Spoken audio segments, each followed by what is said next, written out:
Hello and welcome to Walk the Talk. I am Shekhar Gupta at the Aga Khan Academy on the outskirts of Hyderabad, and I have a very special guest today. His Highness, the Aga Khan. Thank you, sir. It's been said about you that no human being today bridges so many divides as gracefully and as powerfully as you do. And how many divides? East and the West, Islam and Christianity, material and the spiritual, and if I may add, from ancient to medieval to the modern and to the future. Such a special privilege to Thank you very much, and I'm very happy to talk with you. Thank you. And welcome to a country which is in many ways your homeland. Yes, yes, my grandfather's way back. Right. Yes. He was born in undivided India. Yes, yes. Yes, he was. And the place where he was born is still there. Still there. Yes, still in the family. And the first school that was built on the setup was built in India. In Mundra. Yes. In Mundra. And it's still there. It's still there. 1905 or 1909 or something like that. Thereabouts, yes.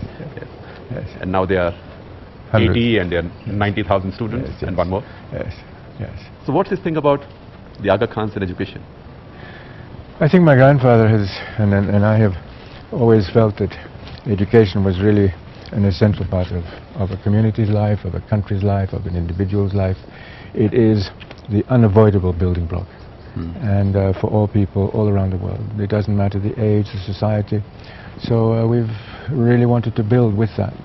And this academy is part of that exercise. So before we get into the more profound discussion on making rational judgments in times when all wisdom is presumed to be given, tell us a little bit about the academy. How is this different from the rest? Well, this academy was born out of an evaluation process. So about some 10 years ago we got together and started asking ourselves with my colleagues in education, where are we? What do we need? And we came to the conclusion that there were a number of countries where secondary education was a critical issue. So we decided that instead of trying to respond on a country-by-country basis, we would try to make a network of institutions to move intelligent children from one society to another, from one language to another, so that we would try and build global capacity and bring it in at the secondary level of education, not retard it until tertiary education or career. And an academy like this is not limited. It's not, access is not confined to your followers or only people of one faith. No, not at all. Purely on merit. Purely on merit, and indeed it goes further than that because it's means blind. So the moment a child is qualified, it's our responsibility to find the ability to fund that. Right. So it's a means blind process. Funny, I haven't heard that expression before, means blind. Means blind. Yeah. That is, you're blind to the means. I know. It's a wonderful expression. Yes, that's the expression that is used. Yeah, it's fascinating that I hear that expression from somebody who doesn't like the word philanthropy. So explain to us why the objection to philanthropy. Well, I think philanthropy is very close to the notion of charity. Right. And giving away. And in Islam it's very clear. Charity is desirable and necessary. But the best form of charity is to enable an individual to manage his own destiny. To improve his condition of life or her condition of life so that they become autonomous. They make their own decisions. And there I remember something that you said in an interview. You said becoming an imam doesn't mean you distance yourself, you renounce the world. Right. It actually means engaging with your community even more. Right. And to improving their quality of life and to give them protection. It doesn't mean going away. There is no sannyas, if I may use something from Hindu way of life. No, and it's it's not in the Hindu way of life, it's also in many other faiths. There are Christian schools where engaging in life is not desirable. In Islam, that doesn't exist. It's the contrary, actually. Right. Imams are responsible for the security of their community, for the quality of life of their community. They must engage, but they have to engage ethically. There's another thing you said, a fascinating statement. You said there is no clash of civilizations. Right. There's a clash of ignorances. Right. But the clash of ignorances, or what someone else had called scars on our mind, in a different context, World War, is now a reality. Yes. How do you deal with it? Well, I've asked myself that question so many times, and actually since 1957. And since you became imam. At a very young age. And yes, and I've used all the methods I thought I had to try and help bridge civilizations rather than have them continue to look at each other in ignorance and discover each other in conflict and all the rest. Right. So it's been an important part of my life, but I'm one individual. And if I can take a little chance and be sort of indiscreet, in a way, the Islamic world knocked at the doors of the Western world in the form of those planes slamming into the buildings. Yes. I'm oversimplifying. Well, I think it would be difficult to associate what we call the Ummah, the totality of the Muslim world, with that. Right. I don't think that would be right. But that stereotype did get built. That stereotype did get built, without doubt, without doubt. But I don't think you can attribute that to the totality of the Ummah. That's Right. simply not correct. Right. So the stereotype itself is massively incorrect. Right. Which then raises another question. What is the nation, what is the form of communication we're living in? Right. How can miscommunication be as acute as it's been? So, has your life changed and your role since 2001, since this happened? Yes, of course, of course. We are trying to understand the polarizations that are occurring in our world, in the industrialized world. We are seeing that the industrialized world is no longer the industrialized world as it was 10 years ago, 15 years ago. We're seeing major powers come up on the radar screen. We're seeing intermediate powers playing a new role, including India. So there's a whole process of global change now. So what do you tell your friends in the Western world about their new stereotypes of Islam, and what do you tell your Muslim brothers and sisters and followers about their stereotypes of the Western world? Well, I would start by asking a very simple question. In 2013, what is the definition of an educated person? What is the knowledge that that person should have, and how is that person going to use it? And the knowledge that that person requires, in my view, is more and more understanding the world, not understanding little parts of it.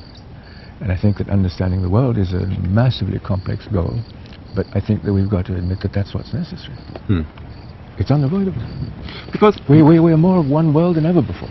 Because your community has also suffered, because it's now come to be represented by people of a certain kind, people who hawk the headlines, sort of prime time TV, and whose silhouette usually has an AK-47 or worse. I mean, how do you deal with that? And what have they, and how much damage have they done to your community? I don't think the community is seen as a community that is in any way engaged in this sort of concept. Because a Muslim passport at a Western airport. I mean, again, I'm again using a stereotype, but it's the reality. Right. Well, I'm not sure that is really true of all Muslims. I think there are certain areas of the Muslim world which are more, let's say, questioned than others. But I don't think that's universal. Really not. And that's happened in other faiths. Let's be quite clear. Look at the Middle East. Egypt, with which Ismailis have such an old relationship. Right. Where does Egypt stand now? Well, I think what we're... And then next door, Syria. This is well, first of all, Egypt. I tend to think, and this is a personal view, that what we're beginning to see in the Ummah in these unstable situations is the manifestation of civil society. I think we are seeing civil society expressing itself. It's expressing itself in different ways, in different countries, but essentially it is the forces of civil society. They are saying, we want an environment in which we can live freely.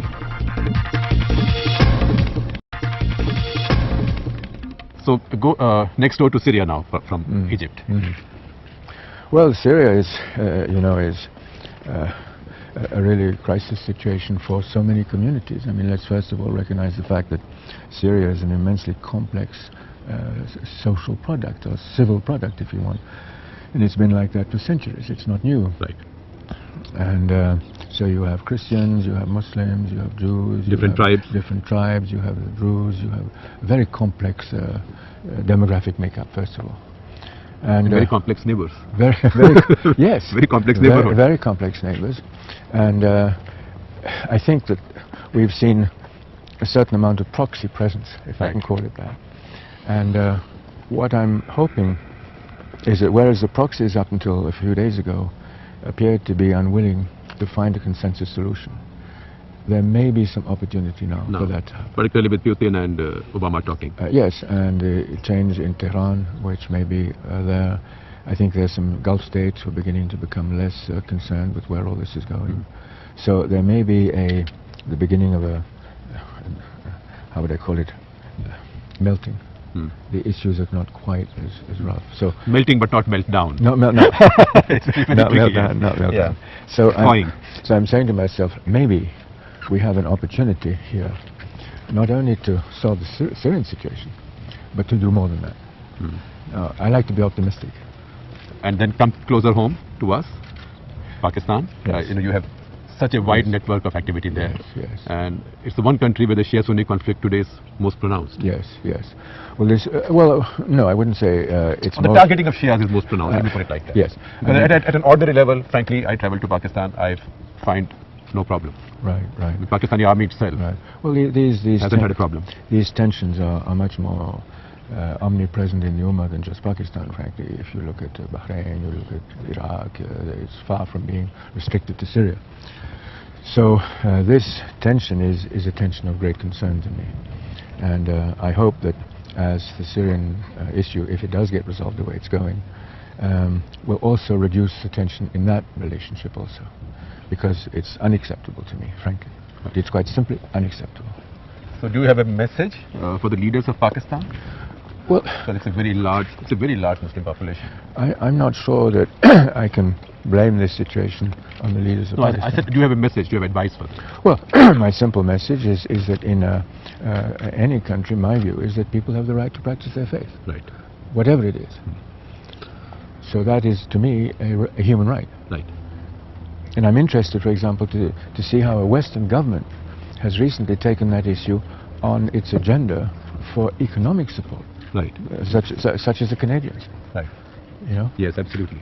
So there is an awareness in the industrialized world that this has become a serious global problem. Right. So, and do you have a message for the Shias in Pakistan? Well, I would have it for all Pakistanis, not just the Shia. I would have it for all Pakistanis, which is to say, look, you are Muslims, full stop. Right. And so long as you are Muslims and you abide by the basic identification of what makes a Muslim, which is the Shahada, well, that's where it stops. Right. I feel sort of a little bit ashamed asking this question, knowing how liberal and how Catholic you are in your outlook and how much of a citizen of the world you are. It's a question I cannot help asking. Why do we find that the angriest Muslims in the world come from Pakistan? Not all Pakistani Muslims, but still, if you look at the record of angry Muslims discovered around the world post 9/11, even before that, how come so many of them come from Pakistan, whereas Iraq was invaded, Afghanistan was occupied, continues to be so in many ways. Palestinians have a grievance, but the angriest Muslims are in Pakistan. I wouldn't agree with that. I wouldn't agree with that.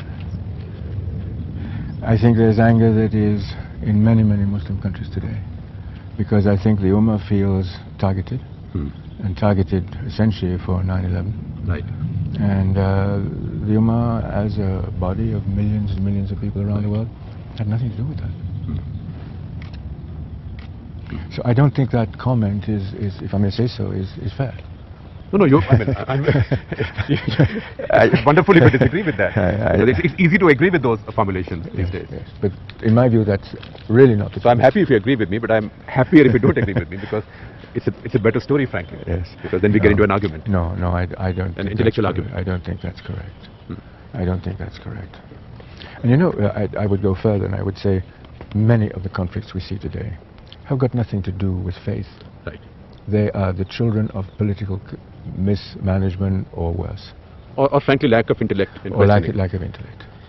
The driving background in many of these situations is political. But then what happens is that there's a faith dimension which is attached to it. Right. But it's not born. It comes sort of handy. It comes handy. Yes, You can mobilize more people, you can argue the case differently. If I may use a sort of shortcut, it's a force multiplier. Yes. Or a fuel. Yes. Yes.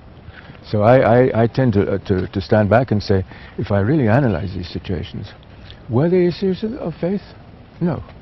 They were generally political issues. And you can take most of the issues that are there today and you can track them back to a political dimension. Right. As in Afghanistan. And before we get into Afghanistan, I have to say how grateful people like me are that you built this wonderful hotel in Kabul. Thank you. I used to cover the war when the good jihad was on in the past. Right. And I remember Hotel Kabul as it used to be in the past, because it's a Stalinist structure. And the only reassuring thing about it was that its walls were so thick that you thought a bomb will not come through it. And I think the menu was roast chicken at lunch and chicken roast. anything we could breed in the basement. Well, no, I think this joke was that one of Najibullah's cuts lost its way and hit a poultry farm. And until they finished that inventory, that's all we would get. But now you built a great hotel, and what that makes sure of is that people other than soldiers, spies, and journalists and crooks and arms dealers visit Kabul. Yes. Well, I remember very well, very early on, Karzai came to me and he said, look, I cannot even attempt to rebuild Afghanistan unless I have a place for people to stay. Right. Please help us to put in place And something. that came the Serena, And that came to Serena. as in Islamabad, Yeah. Peshawar. Part of reconstruction is bringing different forces to come into the country and play their role. Right. And you be the enabler. Well, he asked whether we would do it, and I said yes, we would do it. Because when politics hurts, you need Yes. the apolitical touch. And there comes our favorite imam. Well, you're very kind to say that, but it was, to us, it was a contribution to reconstruction, Right. you know. And I know that you like to reconstruct and build things which then become self-sustaining. That's right. That's right. That's right. I mean, part of our institutional, let's say, philosophy is to carry risk. Right. We can't do our work if we don't carry risk. Risk. But what we try to avoid is that the risk becomes so severe Right. that we jeopardize the future of an institution. Right. Or goes into the realm of gambling. Absolutely, no. That you want to. See, the other thing I remember that you said someplace and you keep saying is that you've learned not to express your feelings in public. Yes. That you're unhappy. Yes. Yes. Well, Why the reserve? because I think a country, a community, an individual have to have a continuity in the way they look at things. Right. It's very difficult to build something which is solid with a magic wand. Right. It takes time. Takes time. You have to be consistent. You'll have your ups and downs, but if you wander, Right. you don't get there. But you have learned to keep your feelings to yourself. But Yeah. I have to express gratitude for the joy and happiness you brought to so many Thank you. faces Thank in you, this sir. country and elsewhere. Thank you. And even the faces that will come from now on, including particularly in this academy. Right, right. Well, I think that if people are happy, that's part of my role. I think you keep coming back. Thank you very much, sir. Thank Your you. Highness, people will be happy.